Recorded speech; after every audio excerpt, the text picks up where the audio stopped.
අයිබෝවන් සුබම සුබ දවසක් ඔබට. ඉන්ටර්නෙට් එහෙමත් නැත්නම් අන්තර්ජාලය අද වෙනකොට මේ මුළු ලෝකෙම වෙනස් කරලා.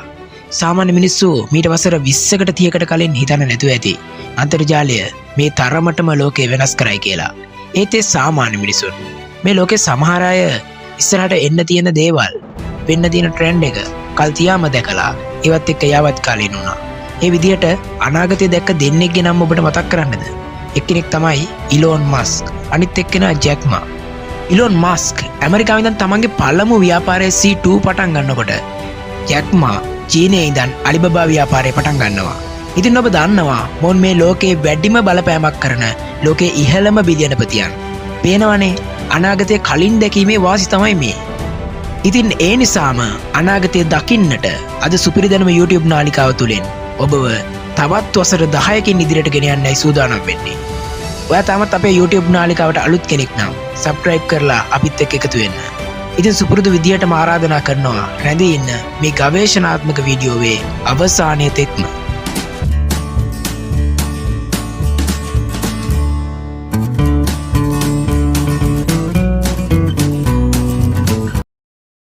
ඔයා මෙහෙම හිතන්න. මේ වෙනකොට ඔයා ළඟ තියෙන ඔයාගේ ජංගම දුරකථනය, ඔයාගේ මුදල් පසුම්බිය, ඔයාගේ ක්‍රෙඩිට් කාඩ් එක, ඔයාගේ ඩෙබිට් කාඩ් එක මේ ඔක්කොම වෙනුවට එකම එක දෙයක් ඔයා ළඟ තිබ්බොත් කොහොම තියෙයිද? එකක් කියන්නේ මෙන්න මේ වගේ සිහින් කාඩ් පතක්. මේ කාඩ් පතෙන් ඔයාට කෝල් ගන්න, සින්දු අහන්න, වීඩියෝ බලන්න විතරක් නෙමෙයි. ඔයාගේ දවසේ වැඩියෙන්ම කරන අන්තර්ජාලය හරහා සැරිසරන්නත් ඔයාට හැකියාව ලැබෙනවා. විශ්වාස කරන්න මේක නිකන් පොඩි හීනියට තියෙන කාඩ් එකක් විතරයි. මේක හඳුන්වන්නේ ස්මාර්ට් කාඩ් සංකල්පයේ විදියට. මේ වන විටත් ලෝකයේ යම් තරමකට දියුණු වෙලා තියෙන රටවල ස්මාර්ට් කාඩ් සංකල්පය ටිකින් ටික කරලියට එමුණුයි පවතින්නේ. ඉතින් අනාගතයේදී ලෝකෙ විප්ලවීය වෙනසකට භාජනය කරන්න මේ ස්මාර්ට් කාඩ් සංකල්පයට හැකියාව ලැබේවි. අනෙක් අතට තවත් සුවිශේෂීම දෙයක් තමයි මේ කාඩ් එක ටච් කරන්න අවශ්‍ය වෙන්නේ නැහැ. දැනටමත් බිහි වෙලා තියෙන Elon Muskගේ ප්‍රොජෙක්ට් එක නිසා ඔයාගේ සිතුවිලි වලින් ක්‍රියාත්මක කිරීමේ හැකියාව තියෙනවා. ඒ වගේම ඔබ දන්නවද Amazon ආයතනය මේ වන විට කුණු බක්කියක් නිර්මාණය කරමින් ඉන්නවා. කුණු බක්කියක් කිව්වට මේක නිකන් කුණු බක්කියක් නෙමෙයි. මේක ස්මාර්ට් කුණු බක්කියක්. ඔයා කන බොන දේවල්, භාවිතා කරන දේවල් මේ කුණු බක්කියට දැම්මම කුණු බක්කිය දැනගන්නවා ඔයා මේ වගේ දේවල් තමයි කන්නේ බොන්නේ, මේ වගේ දේවල් තමයි භාවිතා කරන්න කියලා.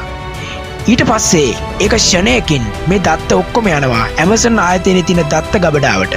සරලවම කිව්වොත් මේකෙන් පරිගණක වලට හැකියාව ලැබෙනවා ඔයා නිතරම භාවිත කරන දේවල් ගැන ඊටාම පුළුල්ව අදහසක් ලබා ගන්න. මෙන්න මේ තාක්ෂණයේ ප්‍රාථමික පියවරයන් සමහරක් ඔයා දැනටමත් අත්විඳිනවා ඇති. උදාහරණයක් විදියට අන්තර්ජාලයට ගියාම ඔයා භාවිත කරන දේවල් වල ඇඩ්වර්ටයිස්මන්ට්, ඔයා සර්ච් කරපු දේවල් වල ඇඩ්වර්ටයිස්මන්ට් අන්තර්ජාලයෙන් දිගින් දිගටම බලා ගන්න පුළුවන් වෙන්නේ මෙන්න මේ ක්‍රියාවලියේ ප්‍රතිඵලයක් විදියට. ඒ වගේම අනුමාන කරලා තියෙන විදියට අනාගතයේදී 3D printing තාක්ෂණය ඉතාම විශාල වශයෙන් ජනප්‍රිය වෙනවා. කොටින්ම කියනවා නම් අපි මේ කන බොන දේවල් පවා 3D printing තාක්ෂණය භාවිතා කරලා නිෂ්පාදනය කරන්න පටන් ගනී කියලායි හිතෙන්නේ. අනාගතයේ නිවෙස් වල මේ ආකාරයේ උතුම් නැති වේවි. ඒ වෙනුවට අධිතාක්ෂණික 3D printer තියෙවි. ඊටම සරලව කියන්න තියෙන්නේ අවශ්‍ය අමුද්‍රව්‍ය ටික ඇතුළත් කරලා අවශ්‍ය ආහාරයේ තොරතුරු මේ යන්ත්‍රයට ලබා දීම පමණයි. අපේ රටේ පසුගිය දිනවල තිබුණු විශාලතම අර්බුදයක් තමයි ඉන්ධන අර්බුදය.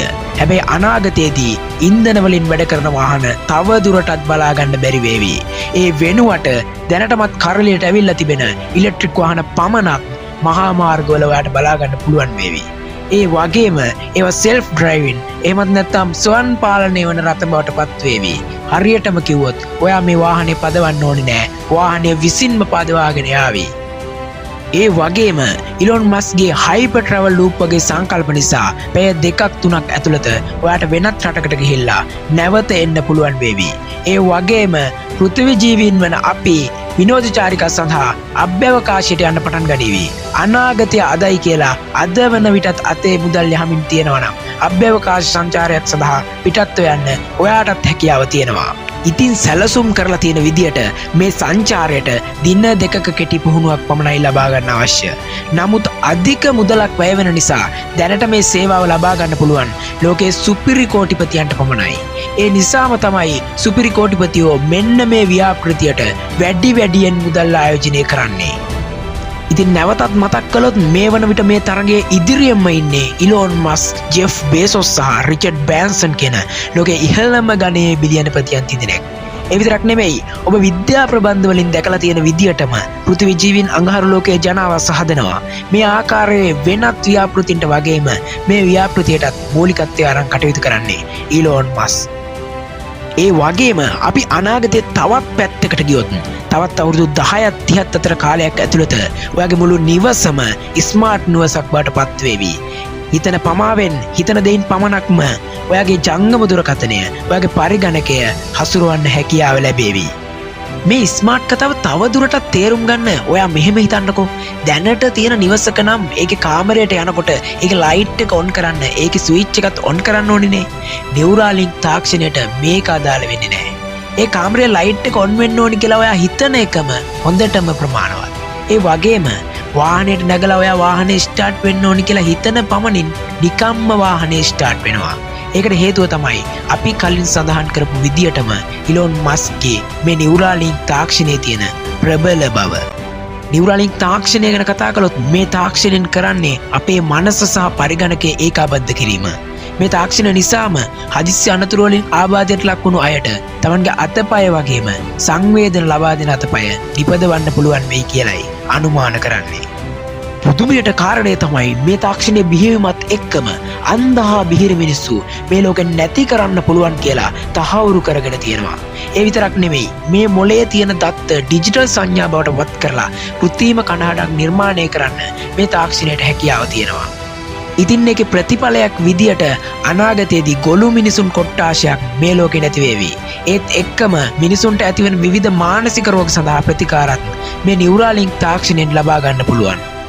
ඒක වෙන්නේ අපේ මනසේ තියෙන දත්ත කියවා ගැනීමෙන්. හරියටම කිව්වොත් අනාගතයේ ජීවත් වෙන අයට පාඩම් කිරීමේ උවමනාවක් නැහැ. ඒ අයට අවශ්‍ය දැනුම Neuralink කරා ඩවුන්ලෝඩ් කර ගැනීමේ හැකියාව තියෙනවා. ඒ වගේම ඔයා හිතන්න ඔයාට සින්දුවක් අහන්න ඕනි. Neuralink තාක්ෂණයත් එක්ක සින්දුවක් අහන්න හෙඩ්ෆෝන් එකක් අවශ්‍ය වෙන්නේ නැහැ. හෑන්ඩ් ෆ්‍රී එකක් අවශ්‍ය වෙන්නේත් නැහැ. ඔයාට පුළුවන් මොලේ ඇතුළෙම ඔයාට උනි සින්දුව ප්ලේ කරන්න. ඉතින් ඔය තමයි Neuralink වල කතාව. Neuralink තාක්ෂණයත් එක්කම ලෝකයේ අනාගතය ගැන කතා කරද්දී අපිට අමතක කරන්න බැරිම තාක්ෂණයක් තමයි මෙටාවර්ස් තාක්ෂණය කියන්නේ.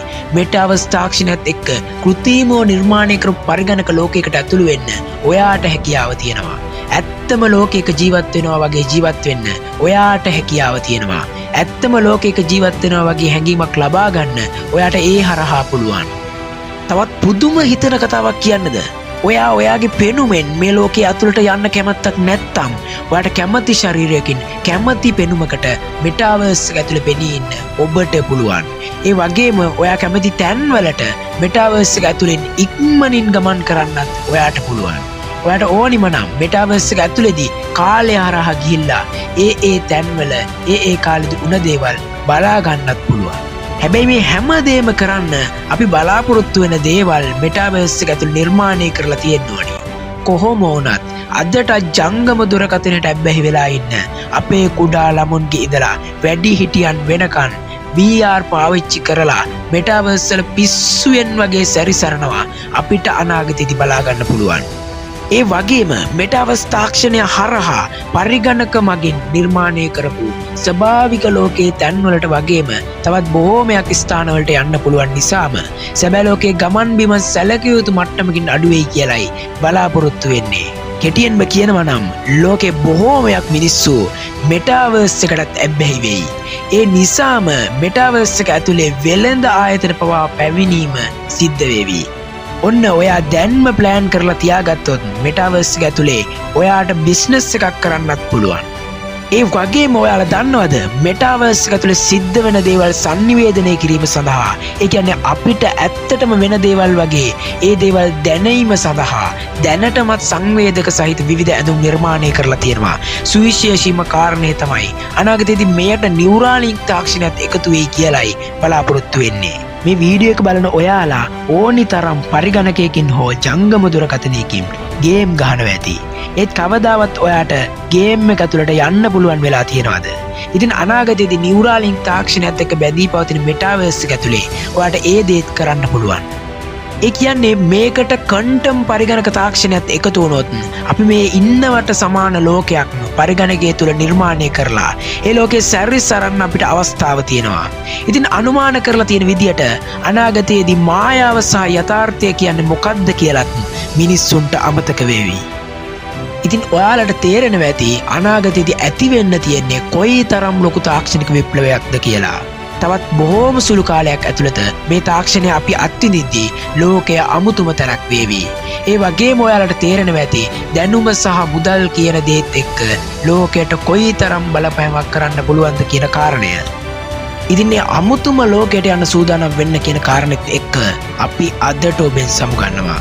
ඉතින් මේ ආකාරයේ ඔබ නොදකපු නොඇසූ දේවල් දැනගන්න ආරාධනා කරනවා දිගින් දිගටම රැඳී ඉන්න කියලා සුපිරි දැනුම YouTube නාලිකාව සමගින්.